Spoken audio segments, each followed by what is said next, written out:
should you visit London's Grand Museum of Zoology. Here's your host, the lovely Londoner. Oi oi! Here's me quick review of the Museum of Zoology. Properly weird.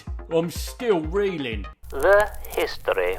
The founder of the museum, Robert E. Grant, was an anatomist, zoologist and actor, famously starring in classic comedy Withnail and I, and later in The Rise of Skywalker. Grant was famous not only for looking a bit like legendary magician Paul Daniels, but also for his work on marine invertebrates. It was his research that proved sponges were animals, and not just a soft tool for cleaning human crevices. A young Charles Darwin was impressed with Grant's views on evolution. Sadly, the two boffins fell out after Grant plagiarised the Darwin discovery about the black stuff in oysters being the eggs of a skate leech. I can relate. Can't get through a Christmas dinner at our gaff without a row about bloody skate leeches. Anyway, Rob moved from Edinburgh Uni and became Department Head of Zoology at University College London. He established the museum in 1828 to help with his specialty of comparative anatomy, which is a study of the similarities and differences between species of animal. For example, did you know cats, whales, bats and humans all have similar bone structures in their forelimbs? But those forelimbs all have totally different functions. That's why comparative anatomy is used to support the theories of evolution. The museum is used for teaching and research, but it's also open to people like us to go in and ogle at the bizarre things they've got. The experience. I bowled up to this museum in central London on a sunny Saturday morning. It's quite small, just a big room really, but me, it's full of stuff. Stuff everywhere, mostly behind glass to stop kiddies from dipping their sticky paws in the pickled animals. It's sinister too. Look up and you'll see a whole gallery of skeletons silently watching your every move. Proper creepy. They probably come alive after dark and dance around the place, chanting about death.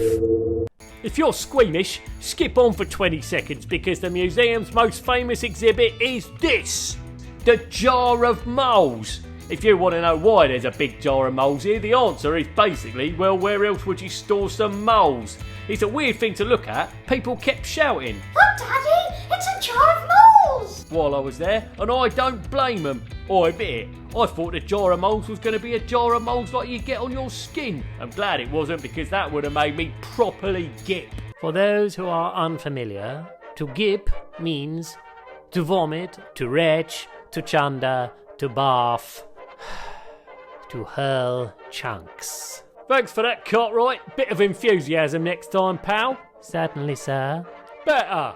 As far as I can tell, stuff here falls into three main categories. Category 1, bones. By that I mean skeletons and skulls, like this warthog, this chimp, this dolphin, and of course your standard staple for any skeleton museum, a massive wall of mice.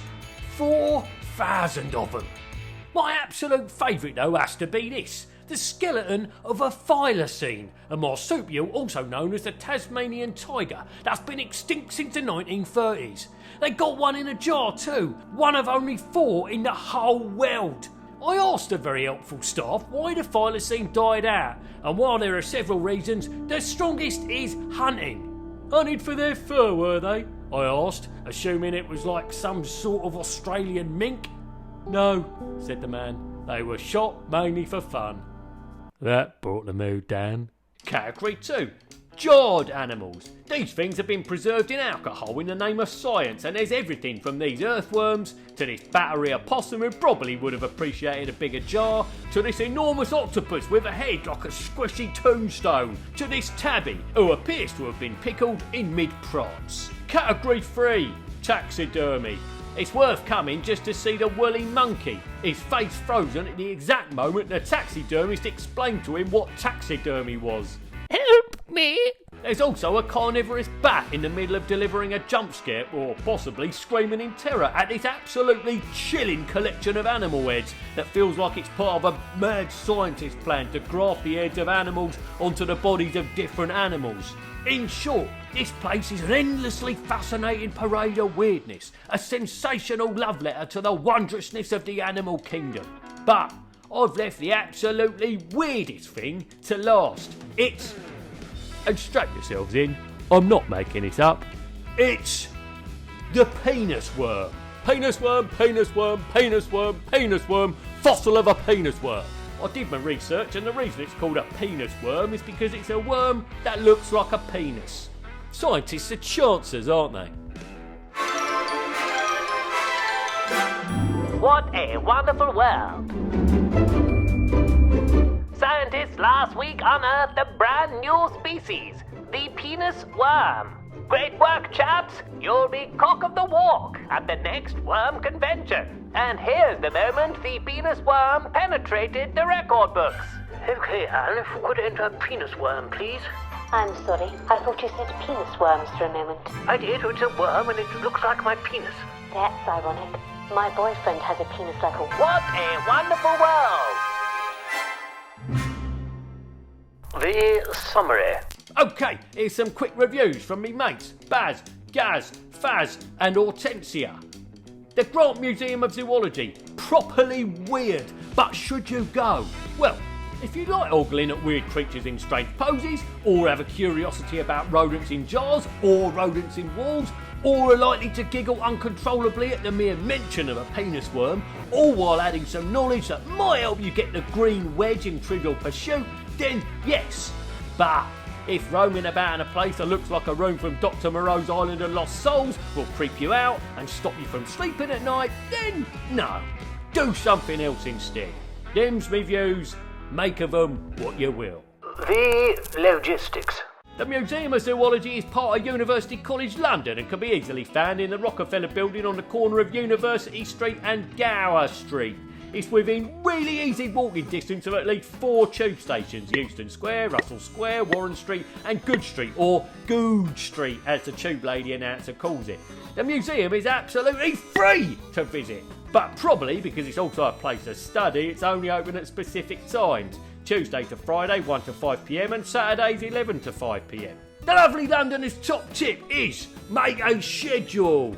This place is really close to classic London tourist attractions like the British Museum, Regent's Park and Oxford Street.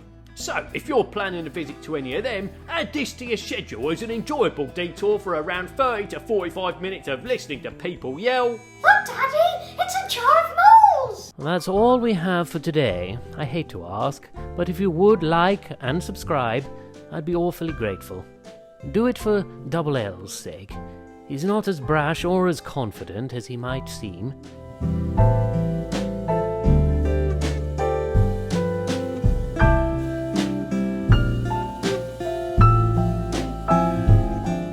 Here, Cartwright, get the horses ready or we'll be late for polo. As you wish, sir. Lovely.